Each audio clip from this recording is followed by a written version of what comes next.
Ito pala yung Bosch na made in Malaysia. Pinagawa lang sa akin. Nahanap ko kung anong sira eh. Kaya pinakita ko na rin kung ano yung laman nito. Magaganda talaga ang gear ng Bosch. You know? Matagal na to pero okay pa yung sa Hammer na gear. Maganda rin yung mga ano niya, bearing. Hindi siya bushing na nilalagay dyan, kundi naka roller bearing talaga sa loob. Maganda pa ang gear ng Hammer. Ayan o, ayan ang gear ng Hammer ng drill. Yan siya. Malaki yung armature niya. Kaya masculine rin to. Kahit maliit siya. Ayan o.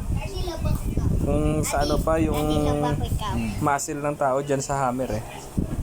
Sa armature. Ayan siya. Nahanap ko to ang sira sa stator lang naman, naputol siya. Kaya hininang ko na lang ulit. Hindi ko na ni-rewind. Pwede pa naman hinangin eh. Yan ang switch. Okay pa to guys.